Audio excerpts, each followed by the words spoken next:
खुशामदीद। ये एक स्प्रिंग है जो कि दीवार से लगा हुआ है और इसको मैंने कंप्रेस हालत में रखा हुआ है और ये इसकी ओरिजिनल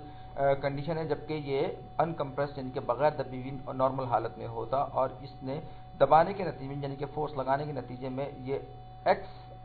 डिस्टेंस इसने तय कर लिया है। और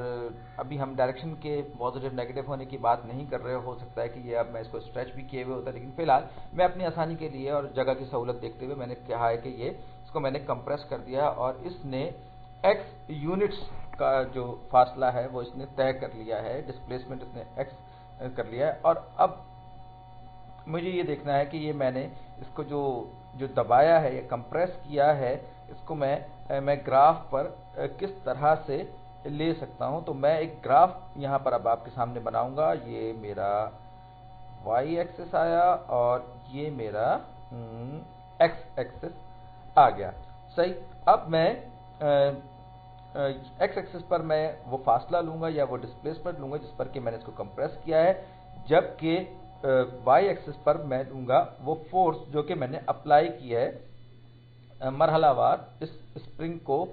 कंप्रेस करने में। और x जाहिर बात है कि एक वेरिएबल होता है और हम आमतौर पर एक वेरिएबल के तौर पर लेते हैं। तो हुक्स लॉ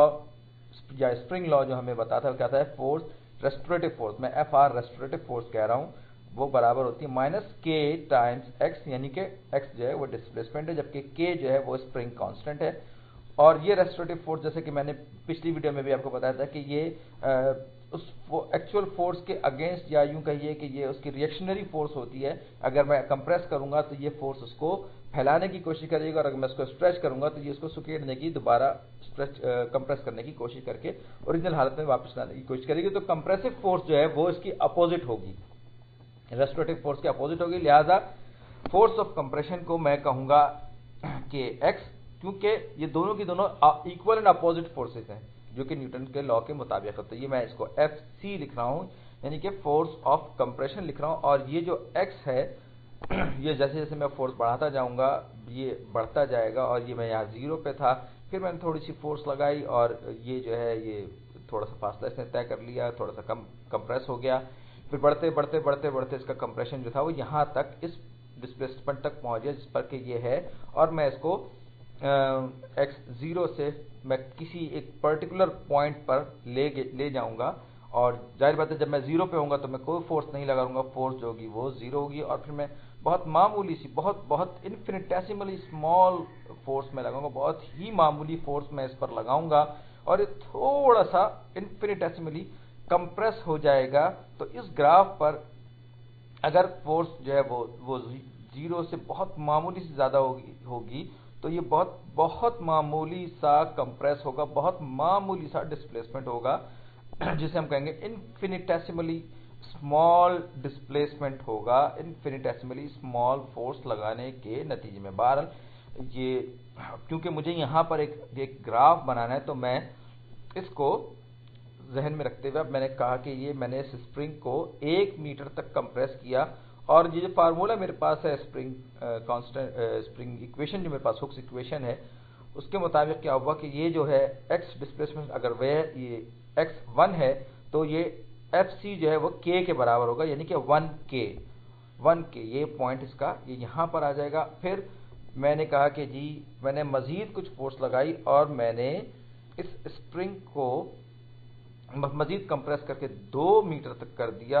2 मीटर तक कंप्रेस कर दिया। तो अब जो फोर्स होगी वो 2k के बराबर होगी। याद रखिए k जो है स्प्रिंग कांस्टेंट है और मैं कंप्रेस करते करते इसको मैं एक x तक ले आया जो कि मुझे नहीं मालूम क्या क्वांटिटी है, लेकिन बहरहाल ये x है और ये एक स्ट्रेट लाइन बन गई है बढ़ते बढ़ते। ये एक स्ट्रेट लाइन है, मैंने सारे के सारे पॉइंट्स को एक दूसरे से मिला दिया तो ये और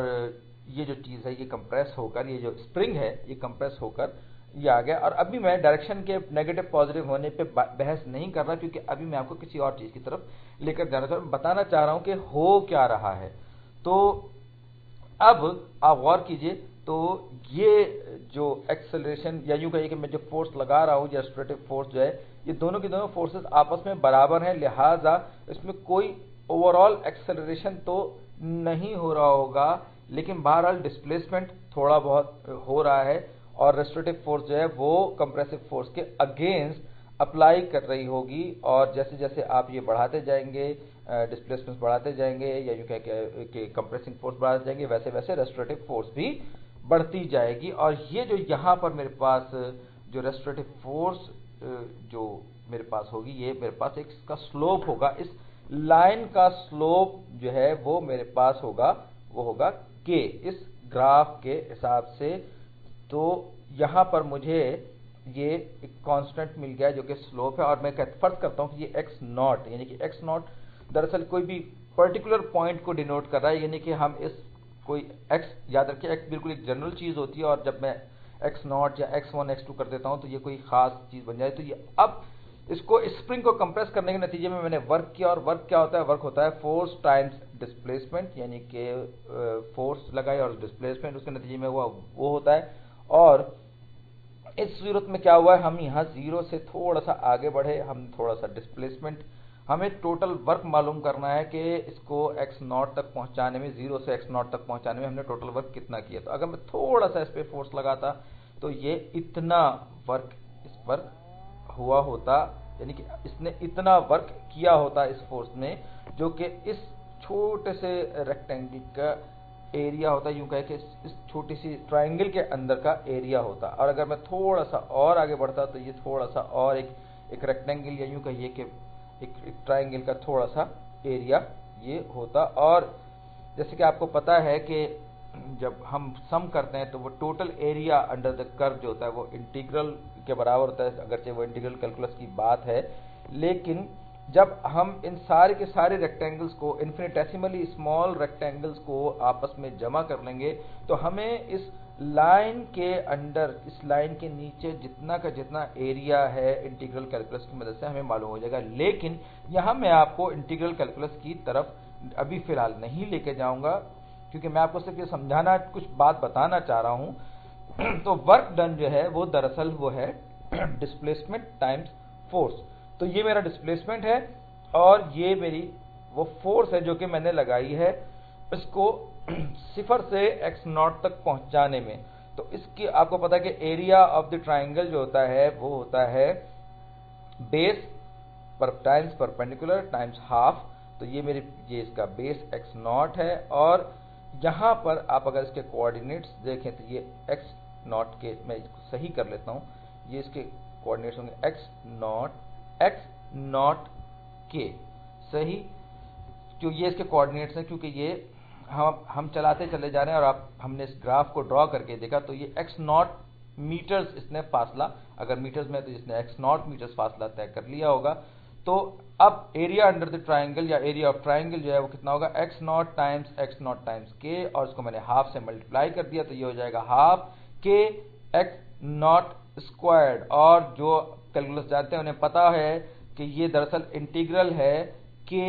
x dx का, और उनको ज्यादा बेहतर तौर पर बात समझ में आ गई। लेकिन जो दूसरे जो कैलकुलस नहीं जानते उनको कंफ्यूज होने की जरूरत नहीं है, क्योंकि बहरहाल ये ट्राइंगल के अंडर के नीचे का एरिया अब हमें मालूम हो गया, और हमें पता चल गया कि ये x नॉट जो डिस्टेंस है उससे स्क्वायर करने पर और k से मल्टीप्लाई करके हाफ करने पर ये सब कुछ हमें हासिल है। और ये जो है एग्जैक्टली यही वो पोटेंशियल एनर्जी है जो कि उस स्प्रिंग के अंदर महफूज हुई है फोर्स अप्लाई करने के नतीजे में। यानी अगर k मेरे पास 10 हो और x जो है यानी कि जो डिस्प्लेसमेंट हो वो 5 मीटर्स हो, तो उस सूरत में क्या होगा, उस सूरत में ये जो एनर्जी, जो पोटेंशियल एनर्जी इस स्प्रिंग के अंदर स्टोर हुई होगी, पोटेंशियल एनर्जी वो होगी हाफ k x स्क्वायर्ड, यानी हाफ 10 आ गया, 5 का स्क्वायर 25, तो ये 250 यानी कि 125। और आपको पता है कि वर्क की एनर्जी को हम जूल्स में जाहिर करते हैं, तो लिहाजा ये 125 जूल्स ये एनर्जी होगी। और ये हाफ के एक्स स्क्वायर जो है ये ही दरअसल वो पोटेंशियल एनर्जी है जो किसी स्प्रिंग को कंप्रेस या स्ट्रेच करने के नतीजे में उसके अंदर स्टोर होती है। ये बात आप जहन में रखिएगा, और इससे आपको पता चलेगा कि जब आप किसी स्प्रिंग को कंप्रेस या स्ट्रेच करते हैं तो वो किस तरह से एक्ट करता है। और ये चीज हम आगे चलकर प्रॉब्लम्स में इस्तेमाल करेंगे अब मेरी वीडियो का टाइम खत्म होता है।